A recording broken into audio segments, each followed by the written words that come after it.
Cinema Siren. It's blockbuster season. This is the time of year where movie lovers are exposed to a barrage of sequels, reboots, and franchise films.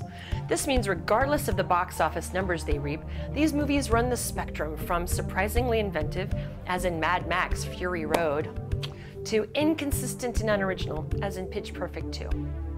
Director of distinction and two-time Oscar winner Brad Bird knows how to successfully guide both inspired originals like The Incredibles and sequels in need of a new twist like Mission Impossible Ghost Protocol.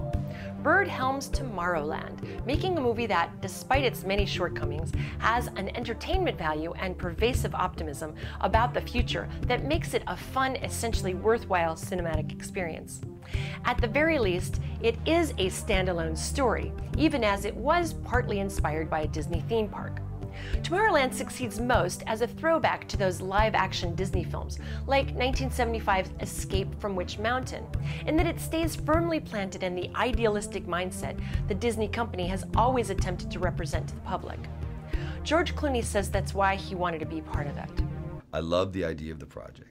I love the idea that it felt like really like a Disney film, not like Disney films that you see now, which are great, but like a real, like, wonderful world of Walt Disney, where the future is not inevitable, you know, that there is something you can do to change it if you get involved. All the sort of things that were sort of in the Eisenhower years of, you know, the positivity of it all. And I liked all of that. And I think, you know, we've all seen, and we can turn on television and see tons of cynical, dark stuff. It was nice to have somebody say, well, let's do something that's more upbeat. Tomorrowland also thrills repeatedly with its diverse visual landscapes and several engaging plot devices. It has less success with cohesion, consistent plot threads, or satisfying character arcs, getting bogged down with a message delivered so heavy-handedly and with such laser focus, even the shiniest of optimists will feel manipulated. Intrepid boy genius Frank Walker enters the 1964 World's Fair, his barely working invention in tow, buoyed by a tenacious hope for the future. He's both shot down by a scientist because his work isn't perfect, and noticed by lovely preteen Athena, Raffey Cassidy, who shows him the way to a spectacular alternate world of the future. Cut to today, where we meet teen Casey Newton, Britt Robertson, who apparently got the role after going through as many 50 auditions, who has the same dreamy optimism and determination. She finds herself experiencing moments that show her the same future world and seeks out the now older, far more cynical and grumpy Frank Walker, George Clooney, to get answers. Both things dark and scary and more positive and exciting are delivered via script with characters that experience a wide spectrum of emotion and action that includes some death and a lot of explosions, all in the ultimate service of a strong message impossible for any audience member to miss. The single most exciting aspect of Tomorrowland is the many places in time and space the audience experience visually.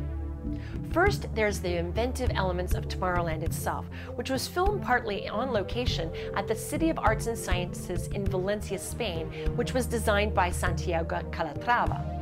Then there's the retro cool of the 1964 World's Fair, the drab visual pessimism of present day, and several key scenes that use famous locations in places like Paris, France, and Cape Canaveral in a new way.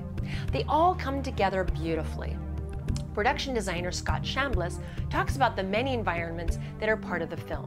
We're in something that was built in the 1890s. We go back to 1964 in a farm upstate New York and the New York World's Fair, by the way.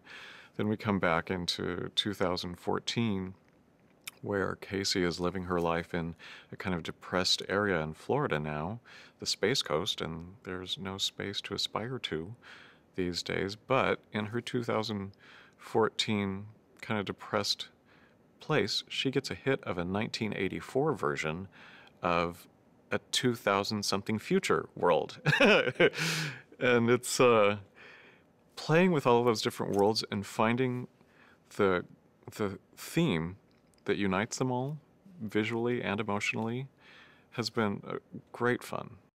There are several things that make this film so clunky it's almost unforgivable. There's a sort of race to get somewhere in the plot, and once we get there, the payoff is scant at best. To avoid spoilers, let's just say that the audience commits emotionally to Frank, Athena, and Casey, but we really never get anywhere. The individual characters have resolutions offering varying degrees of satisfaction. Also, the explanations of how the central problems in the film can be solved are far-fetched and pretty confusing. On the other hand, the idea that optimism and pessimism are constantly at war inside us and in society, that we must choose to be dreamers or abandon our dreams only to discourage the dreams of others, is really a great one for a family film. Some ways in which they tackle this theme are touching and even inspiring. And there's no doubt what Brad Bird set out to do. He had set out to inspire viewers. And the film is a lot of fun. He talks about the questions he pondered in co-writing Tomorrowland.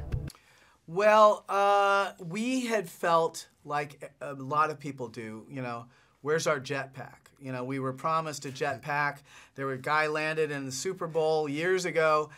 What's happened? Where is it? It's overdue.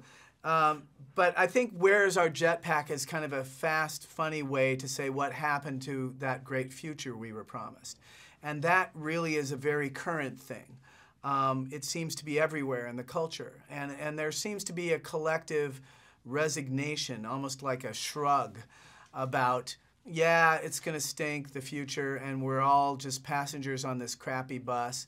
And we kind of asked ourselves, why is that? When did it change? Because when we were kids, we all imagined the future as being positive. And what made it change? And can we get back to the other way of thinking? Because it's a better way of thinking. There are worse things than a cinematic message that basically tells you to shut up, stop complaining, and start dreaming. They just didn't have to put that message on repeat and play it over and over and over again. So, if you're an old-style Disney fan and you love live-action fantasy and that appeals to you, leave your grumpy side home. Think, yay to humanity! And approach Tomorrowland with the expectation you'll get caught up in its action, visual wonder, and positivity. I give this movie 3 out of 5 stars. Do you agree with me? Disagree? Let me know in the comments below. Don't forget to subscribe for all the latest reviews and interviews, and thank you so much for watching. Now, go find a new favorite film. Bye.